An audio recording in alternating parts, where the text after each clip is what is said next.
What's up, everybody? It is Hobbs Horror back here with you. HOBBS Hobbs Horror. If you're new to the channel, what's up? If you've been here a while, hello, welcome back. Good to see you. And today we're doing another review. I want to thank MVD Entertainment for sending me this to review. That's MVD Entertainment. Go check them out at shopmvd.com. MVD Shop. And you can just type in Google MVD Shop and it'll pull up their website, where they also have had some amazing Black Friday deals. I took advantage of that as well. So anyways, without further ado, let's go ahead and talk about today's movie, which is Visceral.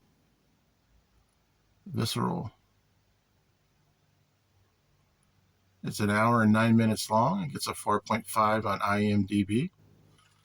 As you can see, this is an unearthed film, so unearthed film is going to have alternate cover artwork.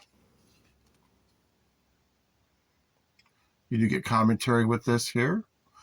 Cinematic material, Massacre, and Coco. This film was filmed in Chile. You do get behind-the-scenes footage and a teaser trailer for the film. It came out in 2013. And I consider this to be just on the cusp of extreme, kind of at the extreme level. For some people, it might be a bit too much. You know, I review everything here. So I'm going to say the average viewer could probably still catch this one and not be too disturbed. But if you're kind of a casual viewer of horror, then you're probably going to be a little disturbed at this one here. Let me show you the alternate artwork, which I think I actually kind of like a little better on this.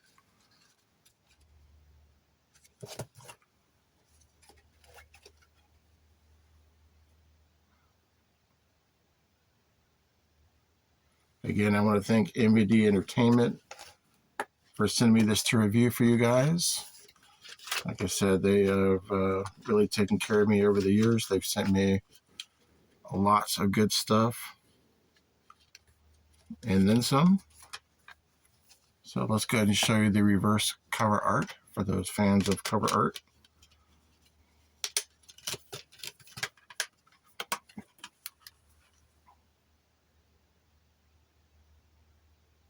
Kind of like that one better, if I'm being completely honest.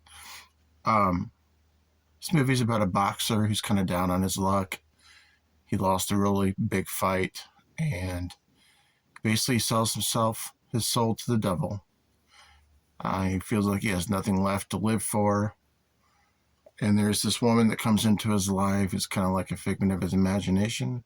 Or is it a figment of his imagination? Don't know. You'll have to watch the film and see. And she's kind of making him do all this crazy shit.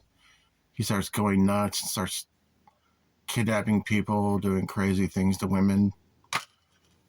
There is some sexual assault in this film. If that's not your thing, don't watch this. One of the scenes is, like when boxers do like their speed bags and their punching bags and shit when they're going through. He takes a girl and he puts her inside of a bag, like a trash bag, and hangs it up on the ceiling and uses it as a punching bag for training. Which I thought that was a little brutal. There is some nudity in the film, not in the way that you would like it. A lot of gore. Like I said, it's on the cusp. It's on the cusp of what I would consider to be extreme horror, but it's not quite there yet. You don't see any penile being cut off or anything like that in this movie, but you do see some definite torture. It is on the cusp of torture porn. Some people like to use that term very widely. So yes, that is partially in this film as well. But Felipe basically goes nuts in this film, and he doesn't know what the next step in his life is going to be. So he's between this realm of, do I want to live anymore? Do I want to go get a regular job since I can't box anymore? And that's kind of where he's at with it in this movie. It's a play on mental health. It's an unearthed film, by the way. So Unearthed is going to bring it every single time when it comes to the extreme. And Yeah, so basically that's the premise of the movie. You have this boxer who's trying to figure his life out, that decides to take a deep path, that it's a huge play on mental health.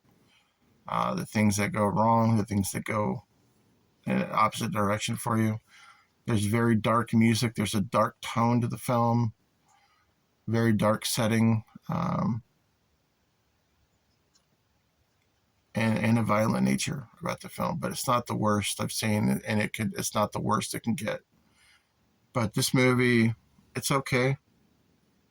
Between the Ropes and Madness, Visceral. Dude, like I said, I would probably, the casual viewer could probably still enjoy this one. If you're squeamish, don't even try it. But overall, this is probably a one-time watch for me. I'm just keeping it real, not because of the gore, but because I feel like the storyline kind of lost itself throughout the movie. I kind of became disinterested in it. I don't know if because they were trying too hard on the gore. Practical effects were very good. Uh, in some scenes, when you look at the gore, you see wax worms and worms used as part of the gore, which is that's par for the course when it comes to gore, man. That's traditional 70s, 80s horror. That's what they use. They use worms during corpses and shit like that, corpse scenes. But yeah, so I can't recommend this to everybody, but I am going to give it a 3, a solid 3 out of 5 on the Boglin scale. If you're into gore, you're into torture, you're into a little bit of extreme horror, then I think you should check this one out. If you're the casual viewer, you don't like too much violence, you like traditional horror, which is just scary humor and, you know, uh, things like that, shit like that, then you probably should avoid this one. But yeah, 3 out of 5 for Visceral. And let me know your thoughts if you've seen this movie. We will be back on the midnight hour sooner than later, probably next week, depending on how everybody feels this week, because it's after holiday week. But also, if you're not familiar with my channel, I do have a huge playlist, a huge archive of videos, playlists. Catch me on Instagram as well, and now on TikTok under Hobbs Horror. And like I said, just trying to get back up to monetization and get back into the swing of things. So thanks for watching. Peace.